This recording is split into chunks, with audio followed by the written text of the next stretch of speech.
Okay, we're going to talk about some diuretics. Now, with EMS, most of the time when we are looking at diuretics, we're talking about treatment of congestive heart failure, or CHF. So our primary objective is to reduce that pulmonary and peripheral edema and increase that cardiac output. Now, sometimes DITCH is used for those inotropic effects, and that will increase the cardiac output to a degree, but the rate of onset is fairly slow. So if you've got an acute pulmonary edema, that's not going to help you immediately short term as much as we would like it to. So then we look at some different diuretics sometimes. Now, primarily in the pre-hospital setting around here, you're going to be using Lasix, but I do want to quickly go over some of the other types of diuretics just so you kind of have a familiarity with them. So some of your different types are going to be your osmotic diuretics, and this is just a compound that is filtered by the glomerulus, and it's not reabsorbed by those renal tubules in the kidney. Right, now, since these drugs can't cross the tubular membranes, they become trapped in that tubular lumen, and they create this osmotic gradient, hence osmotic diuretics. And those water molecules are going to migrate towards the diuretic molecules, and so the water is not reabsorbed, and then it's excreted into the urine along with the diuretic medication. Okay, this does not cause any kind of major alteration of your sodium reabsorption, so it's a fairly mild diuresis with minimal or no alteration in your electrolyte or acid-base balance.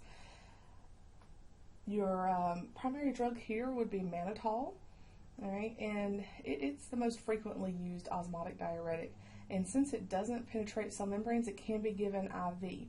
And then once it's in circulation, it acts as an osmotic, or in an osmotic fashion, and it's going to attract fluids from edematous tissues and help remove it and stimulate the urine flow in the treatment of anuria and oliguria. Okay. Mannitol is used for cardiovascular surgeries where you've got impaired renal function. It's used to maintain renal function. It's also used in the treatment of cerebral edema and glaucoma. Right, it's pretty decent at reducing that localized intraocular pressure and cerebral edema. All right, one adverse effect of mannitol is that it can actually put a strain on the cardiac function as it increases that plasma volume. So it's real important that this is not going to be your recommended treatment for CHF or chronic edema, because it's going to exacerbate that cardiac workload. Now, your next kind of diuretic is a carbonic anhydrase inhibitor, and this is a diuretic that's going to increase the sodium in the water excretion by inhibiting that enzyme carbonic anhydrase, right? Because it's in the name. Now, with this, it's going to react or occur in the proximal and distal convoluted tubules in the kidneys, and you've got acetazolamide that's going to inhibit that action of the carbonic anhydrase so that you don't get the hydrogen bicarbonate produced like you normally would. So when you don't have the hydrogen ions available for exchange with sodium, you have decreased sodium reabsorption. When sodium is excreted into the urine, water is going to follow it. Right? It's usually given orally. It's not metabolized in the body, but it is completely excreted by the kidneys. It's a weak acid, and so it's fairly easy to excrete it into the urine. All right. Now, if you have a metabolic acidosis, the excretion is enhanced and the diuretic effects are going to decrease. Now, you don't want to give an IM administration for this because that alkaline solution is going to cause pain on injection, but it can be given IV. Your next group would be your thiazide and thiazide-like diuretics, and these are the largest group of diuretics. They're not chemically related, but they produce the same pharmacological actions on the renal tubules. They're both given orally, and they produce a diuretic response. Now, really the big difference is they're going to differ in their potency, how strong they are, and their duration of action, how long they act.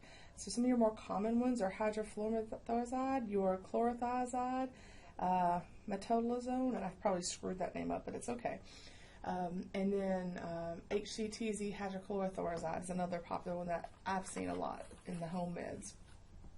These are going to produce diuresis primarily by inhibiting the sodium transport in that distal part of the nephron, and this is going to cause a substantial loss of sodium in water. We know wherever sodium goes, water is going to follow, so this is going to have a pretty potent diuretic effect, so lots of urine excretion. Now, with this, it's also going to cause chloride and potassium excretion to increase. So these drugs have a higher risk of causing alkalosis or hypokalemia as well. All right, they're not usually refractory, so as long as they're given, you'll have a diuretic diuretic effect there.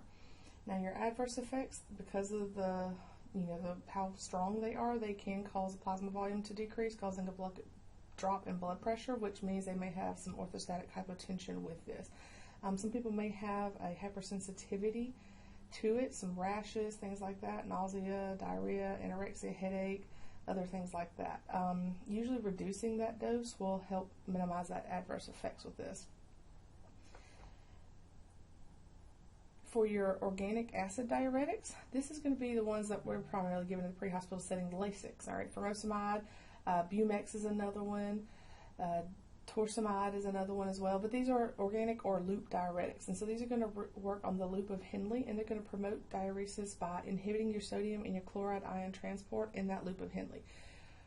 With this, you have a massive loss of sodium, chloride, and water, so it's a very potent diuretic, and usually it will be accompanied by your hypochloremic alkalosis, and it's going to continue to produce increased urine flow even if you have acid-base challenges, so they're not refractory to the medications there.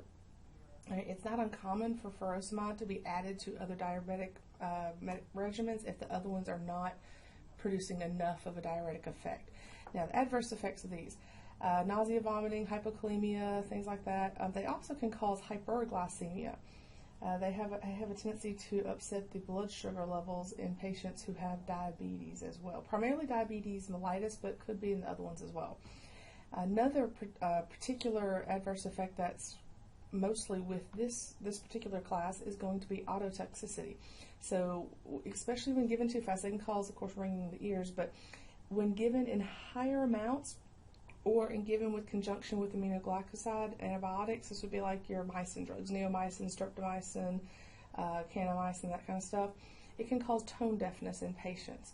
All right, and when you take it with those antibiotics, it even potentiates that ototoxicity even more. So you want to be very careful when you are giving this medication to the patients. And then your last category is going to be your potassium-sparing diuretics, and the most common one I've seen of this one is spironolactone or aldactone. And this one is used sometimes off-label for treatment of excessive male hormones in females with who have facial hair and that kind of stuff, or who have menstrual cycle disruptions. So with this one, they are usually given as an oral medication, and they're going to inhibit the potassium secretion in the tubules of the kidneys. This action is going to be more of a mild diuresis, and it's not going to inhibit or induce substantial electrolyte changes or acid-base disturbances. It does have some potential side effects. It can cause gynecomastia in males, which is just breast tissue development. It can promote potassium retention, so it can cause hyperkalemia. Usually that's only going to occur in patients who have impaired renal function or who are diabetic, though. If these are used purely as a diuretic, usually they're going to be in conjunction with other types of diuretics as well. So with your Lasix, okay, very potent. It causes a venous dilation within about 5 minutes, and it's going to cause a reduction of the preload, and it's going to decrease that cardiac workload. All right, your diuretic effects, anywhere from 5 to 15 minutes after administration, so it's fairly fast in the way that it acts. Your indications, used as an adjunct with nitro and ACE inhibitors in your congestive heart failure and your pulmonary edema. All right, your contraindications. In pregnancy should only be in an absolute life-threatening situation which the benefits outweigh the risk to the fetus. Okay, it has been known to cause fetal abnormalities. So extraordinarily careful with this. If you're not sure, call Med Control and talk to them. All right. It also should not be given to patients who have a known allergy to the sulfa class, the sulfonyluramides. Those patients can develop severe allergic reactions to your furosemide or your thiazide medications, diuretics. So your dosage, the standard dosage is going to be 40 milligrams IV push if they're already taking oral furosemide therapy. If they are not, then typically you will see 20 milligrams slow IV push. Now, some places may give 2 times the home dose up to, say, 100 or even 120 in severe cases, but that's going to be case-by-case dependent. Talk to your Med Control, know whatever your things are in your area, your protocols. Now, precautions: you can cause dehydration, electrolyte depletion, and hypotension from excessive doses of diuretics, especially if they are already on other diuretics as well. So we need to monitor that blood pressure frequently, and Lasix in and of itself should be protected from light. You'll note that it comes in a darkened glass vial. This is because light will degrade the medication. Right. Your side effects: headache, dizziness, hypotension, volume depletion, potassium depletion, arrhythmias, diarrhea, nausea, vomiting, all kinds of pretty nasty stuff, right? Make sure if you're giving this to your patients that they're not up and ambulating. Make sure that they're sitting down or laying down, especially if they have not had a dose before. We don't want to cause any orthostatic hypotension and have them fall out. All right. We don't want to give this in the same line as Anacor. It will form a precipitate, so little crystals of sorts.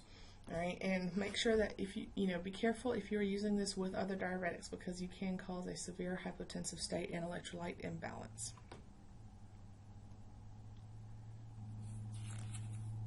All right, moving on to our antihypertensive medications. Now, with this, there is no strong evidence right now that shows aggressively lowering the blood pressure in the pre-hospital setting is associated with any increased short-term risk to the patient who presents with severe hypertension. Now, with that said, we are not trying to get that blood pressure to normal, okay? Whenever we talk about treating a hypertensive crisis or hypertensive emergency, we're lowering it slowly. We're trying to get it slightly lower, usually by no more than 25% within that first, hour. So we're going to see small decreases, and we're only going to do this when we have signs of in-organ failure, because if you have an excessive drop in pressure, you could have renal failure, you could cause cerebral failure, you could cause coronary ischemia. We don't want to do all of that stuff. So we really want to make sure that we are only treating if absolutely necessary. Now, with your hypertensive crisis, that in-organ dysfunction or failure, usually these are going to be things like your hypertensive encephalopathy, your intracerebral hemorrhage, acute MIs, your left ventricular failure with pulmonary edema, unstable angina, dissecting aneurysms, eclampsia, anything like that. Okay, so as far as treating the blood pressures or hypertensive, okay, sometimes these are going to be using diuretics, other times they may be using sympathetic blockers, vasodilators, calcium antagonists, ACE inhibitors. Those are your most common classes here. All right, so we already kind of talked about the diuretics, and basically the goal on that with your hypertensive states are going to be to reduce the volume there. Reducing that volume decreases the workload on the heart. All right, now with your sympathetic blocking drugs, these are going to be usually your beta blockers, but when we have the sympathetic nervous system stimulated, norepinephrine is released, and norepinephrine is going to stimulate those alpha receptors and produce vasoconstriction of the arterioles, right? Well, in a hypertensive state, the sympathetic nerves are functioning usually at a higher level of activity than normal, and what you have is increased tone. And so we don't want that. Right, so you've got centrally acting sympatholytic drugs, and you've got your beta-adrenergic blockers, which act specifically on your betas. Now, as far as your overall sympatholytic drugs that are going to decrease your sympathetic activity, these are going to include like your clonidine, which is Catapres, or some other ones, but clonidine's pretty much the one that I see used the most in the ERs or something like that. Now, this is a centrally acting drug, and it is going to work on the medulla oblongata. It's going to interfere with the sympathetic control of the vasomotor center of the medulla. All right, when it does that, it reduces the level of sympathetic activity and vasodilates in the blood vessels. Now, your beta-adrenergics are going to primarily block your beta-1 receptors of the heart, lowering the blood pressure, decreasing cardiac output, and they're going to block the release of renin, which is going to interfere with that renin-angiotensin aldosterone system, which also helps control that blood pressure and vasoconstriction levels. All right.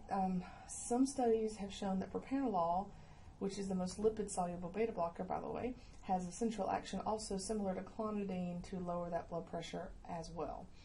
Now, with your vasodilators, these are going to act directly on the vascular smooth muscle to cause a vessel relaxation. So, therefore, you've got vasodilation and a reduction in blood pressure. Your vasodilators are usually going to be used in combination with your diuretics and your beta blockers. Right, and this is necessary because those vasodilators are going to cause fluid retention and tachycardia. Your most commonly used vasodilator is going to be hydralazine. Now, your next one is going to be a calcium antagonist, and these drugs are going to interfere with the influx of calcium in the cardiac and the vascular smooth muscle. When we have this happen, we have vasodilation, which of course is going to help treat the hypertension. Verapamil and ditalizum are vasodilators with some additional depressant actions on the heart. Nifedipine, and totally slaughtered that name, but we'll go with it. Nicardipine and amlodipine, Norvasc. There's several different drugs that are only going to produce a vasodilation and not as much work on the heart. Now, your last drug that we're going to talk about is going to be your angiotensin converting enzymes, or ACE inhibitors, and these are fairly common home drugs. And your prototype here is captopril.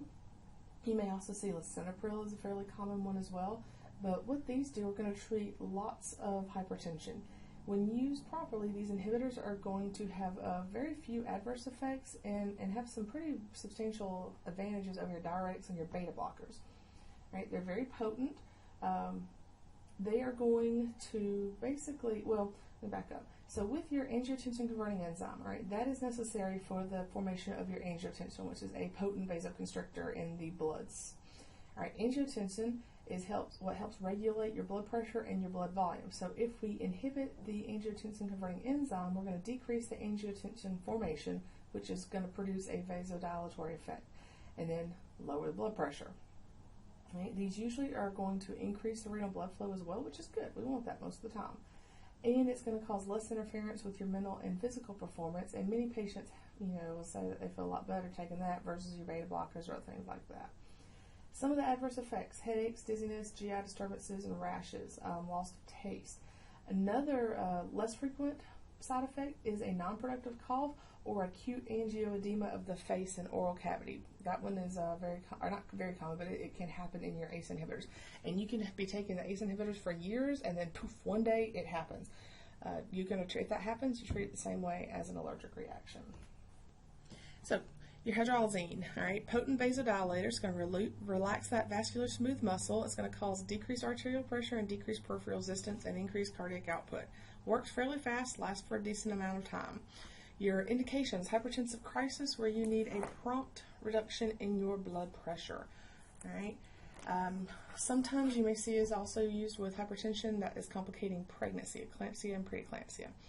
Now, contraindications: a known hypersensitivity, coronary artery disease, rheumatic heart disease that involves the mitral valve. Your dosage: 10 to 20 milligrams, slow IV bolus, can be repeated in 4 to 6 hours. And it can be given IM if you do not have IV access. Precautions: it can cause angina and it can cause EKG changes. We do not use this with pediatrics. All right, and you should monitor the EKG and vital signs at all times.